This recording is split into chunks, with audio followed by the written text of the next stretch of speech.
रोशनी डालते हुए बाद में इमरान खेड़ावाला को दावत दूंगा। देखिए, हम लोग के लिए सबसे पहला जो मसला आता है तलाक का। शादी महानगर में कोई दिक्कत नहीं है, रजिस्ट्रेशन एक टेक्निकल पॉइंट आया है, लड़ लेंगे इंशाल्लाह उससे भी। लेकिन हमारे ये शादी के बाद जब हमारे जोड़ों में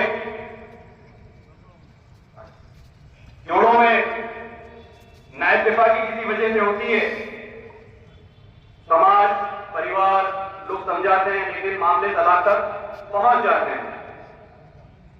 और सरकार ने क्या आज के दिन पे आप तलाक दे सकते हैं? आप लोग से पूछ रहा हूं मैं, आज के दिन पे आप तलाक दे सकते हैं लीगली भारत के कानून की नजर में? हाँ, नहीं। आप तलाक को जब पढ़ेंगे तो उसमें लिखा है तलाक इन एनी फॉर्म ऑफ, चाहे वो रिटर्न हो, मौखिक हो या लिखित हो, उसमें कहीं पे भी 3 तलाक की बात नहीं की है। यानी आप तलाक आज के दिन पे भी नहीं दे सकते। आप तो घबराने की जरूरत क्या है कि 2019 में कानून बनाया था कि गुजरात गवर्नमेंट जो यकसा सिविल कोड का कानून लाना चाहती है, ये यकसा सिविल कोड क्या है इसको बताने के लिए, कौम को आगाह करने के लिए, मुतनब्बह करने के लिए हमने उलमाए किराम और अपनी कौम के दानिश्वरों को, वकला को, कानूनदा को जमा किया ताकि आप उनकी ज़बान से इस कानून की भयानक अंजाम जो है वो आपको बताया जाए और आप उसको सुनकर अपने अंदर बेदारी पैदा करें। देखिए इसको सियासी रंग खुदा के वास्ते ना दीजिए। यहाँ हम लोग जो भी जमा हुए थे, चाहे वो सियासी हूँ या मजहबी हूँ या कानूनदा हूँ, वो सिर्फ और सिर्फ मुसलमान की हैसियत से जमा हुए थे। हम सियासत की बात नहीं कर रहे हैं, और अगर करें भी तो सियासत कोई ऐसी बुरी चीज़ नहीं है, समझ गए आप। लोगों ने इसको बुरा समझ लिया है। सियासत बड़ी अच्छी चीज़ है अगर उसको सही रास्ते पर लाया जाए, तो हम अपनी कौम को सही रास्ते पर ही लाने की बात करते हैं। बहरहाल ये सियासी मसला नहीं है, समझ गए आप, ये मजहबी और मुल्क के कानून का मसला है। आपने सुना हमारे वकीलों की ज़बान से कि ये कानून जो है मुल्क के आइन के भी खिलाफ है और शरीयत के भी खिलाफ है। तो हम मुल्क के कानून की भी हिफाजत करेंगे और शरीयत की भी हिफाजत करेंगे। बेशक उलमाए किराम के ऊपर भरोसा है, अगरचे अवामुल नास इस पर एतमाद न करे, लेकिन दानिश्वर जो हमारी कौम के हैं, सियासी लीडर हूँ या कोई भी हूँ, वो इस मिंबर की अहमियत को समझते हैं। और जो समझते हैं वो जानते हैं कि यहाँ से देखिए हर इमाम के ऊपर, हर इमाम का मुक्तदियों के ऊपर कुछ न कुछ असर होता है, समझ गए आप। तो इसलिए मेहराब को, मिंबर को ये निशाना बनाया गया, निशानदही की गई कि कुछ न कुछ अवाम उनसे मुताल्लिक है, तो यहाँ से हमारा जो मैसेज जाएगा वो कौम तक सही मैसेज जाएगा। चूँकि ये दुनियावी कानून भी है और शरीयत का भी है, तो आज जो हमने उलमा को जमा किया था वो सिर्फ समझने के लिए, ताकि हम ऐसे किसी बात में गिरफ्त में ना आए कि हमारा मुल्क के कानून के खिलाफ कदम उठ जाए या शरीयत के खिलाफ। तो उलमा को लाया गया कि शरीयत की रहनुमाई करें, और हमारे कानूनदा को लाया गया कि मुल्क के कानून की रहनुमाई करें। हम दोनों को लेकर चलने वाले हैं। वो सवाल मुझसे नहीं, वो सवाल हमारे इकबाल भाई से समझिए तो बेहतर होगा। हकीकत ये है कि मुझे कोई खबर नहीं थी, न मुझे कोई दावत दी गई, समझ गया। एक टेलीफोन जो आया था मेरे लड़के पर, मेरे लड़के ने उसको रिसीव किया था, तो उसने बता दिया कि हमारे वालिद साहब अभी आराम में है, आपको दावत देना है तो आप उनसे 6 बजे राब्ता कीजिए और व्हाट्सएप के जरिए आप दावतनामा भेजिए। न उन्होंने राब्ता किया, न मुझसे बात किया, न दावतनामा भेजा। लेकिन गुजरात टुडे में तो आपका नाम भी था। अब वो तो उन लोगों ने नाम दे दिया, कहा नहीं, फरेब देने के लिए, फरेब देने के लिए नाम दिया। फिलहाल तो यूसीसी कमेटी ने हमारे पास से सजेशंस, ऑब्जेक्शंस वगैरह मांगे हैं। अभी 24 तारीख तक हमारा अमल ये है कि ज़्यादा से ज़्यादा लोग और ज़्यादा से ज़्यादा तंजीमें ज़्यादा से ज़्यादा इसकी मुखालफत करें, और हमारा जो सजेशंस है, हम लोग जो कहना चाहते हैं यूसीसी के ख़िलाफ़, जो शरई कानून के बिल्कुल ख़िलाफ़ है, कुरानी कानून के बिल्कुल खिलाफ है, हिंदुस्तान के आइन के खिलाफ है। हिंदुस्तान के आइन की आर्टिकल 25 जो हिंदुस्तान के हर शहरी को अपनी मर्जी का मजहब पालने का, उसको प्रसार करने का, उसको फैलाने का हक देती है, उस हक के खिलाफ जा करके ये यूसीसी कानून आ रहा है। तो हम लोगों को कहते हैं कि आप अपनी मुखालिफत दर्ज करवाएं। ये बिल्कुल कंप्लीटली शरीयत के खिलाफ है, कंप्लीटली हिंदुस्तान के आइन के खिलाफ है और हम इसका एहतजाज करेंगे, इसका विरोध करेंगे। कि अभी जो डेमोक्रेटिक वे से हम इसकी मुखालिफत करते हैं, हम सजेशंस दे करके इसकी मुखालिफत करते हैं। एक स्टेज इसके बाद आएगा जब फॉर्मेशन होगा तो हम उसको कोर्ट में चैलेंज करेंगे। कानून आने के बाद उसको चैलेंज किया जा सकता है, जिस तरह से उत्तराखंड में चैलेंज हुआ तो हम उसको हाई कोर्ट में चैलेंज करेंगे, ज़रूरत आई तो सुप्रीम कोर्ट में चैलेंज करेंगे। जो भी हिंदुस्तान के आइन ने हमें जो हक दिए हैं वो तमाम हक का इस्तेमाल करके इस कानून के खिलाफ हम लड़ेंगे। वो कानूनी लड़ाई भी लड़ेंगे और अगर जरूरत पड़ी तो पीसफुल डेमोन्स्ट्रेशन, जो डेमोक्रेटिक वेज है, जो पीसफुल तरीके से हम कर सकते हैं, वो इस कानून के खिलाफ हम करेंगे। कि हमने जो कमेटी बनाई है उसमें कमेटी पूरे गुजरात के 4 जोन में जा करके लोगों से बात करेगी। सूरत में 23 तारीख को मीटिंग है।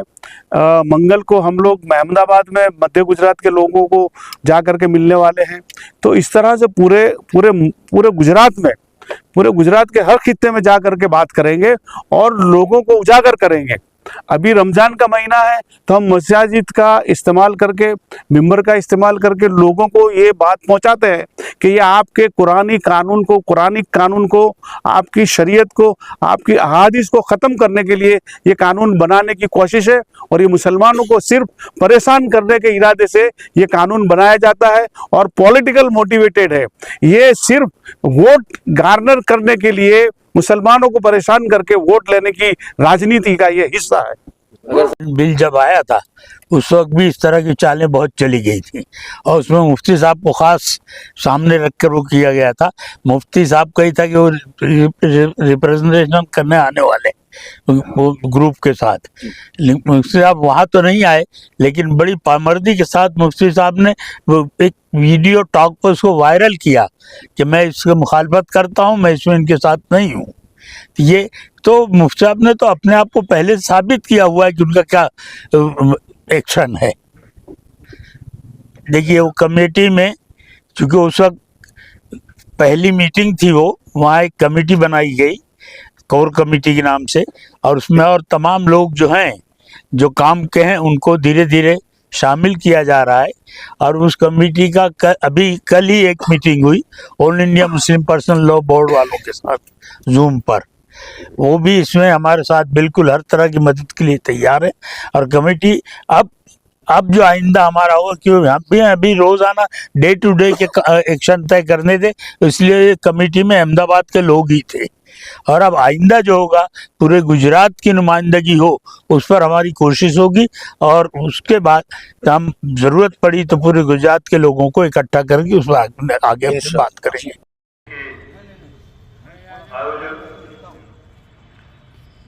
सबीर अहमद साहब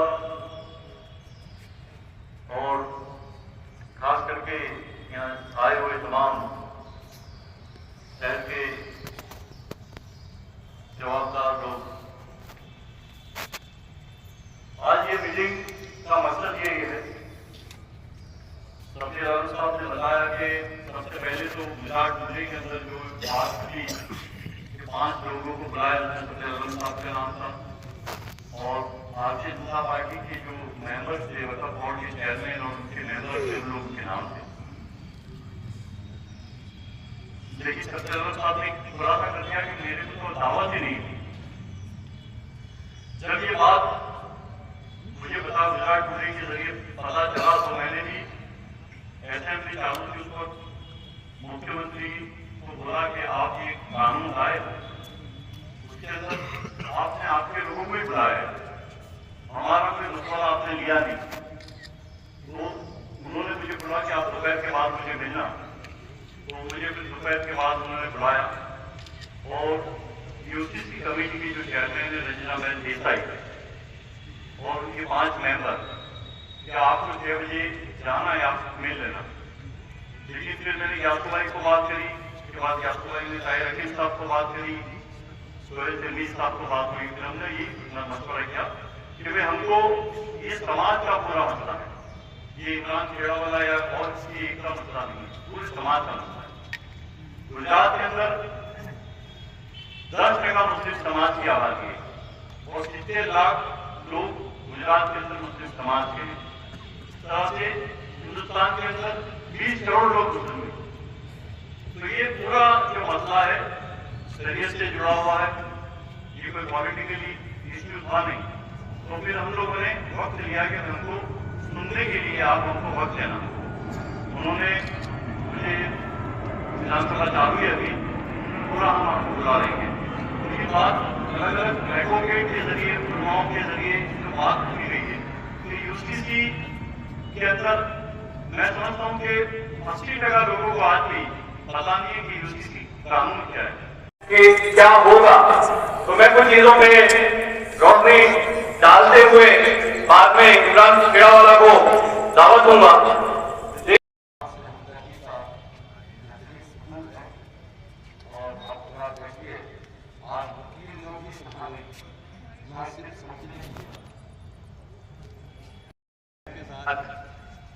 रमजान के पहले मिला था इस मुद्दे पर, तो उनकी समझ बहुत डीप है, लेकिन वो चार कि वकीलों की जबान से सारी चीजें आए और लोगों को समझ आए। हमारे साथ हाईकोर्ट के एडवोकेट, सॉलिसिटर और हमारे दोस्त आफ्ताब अंसारी साहब हैं। मैं उनको रिक्वेस्ट करूंगा कि वो भी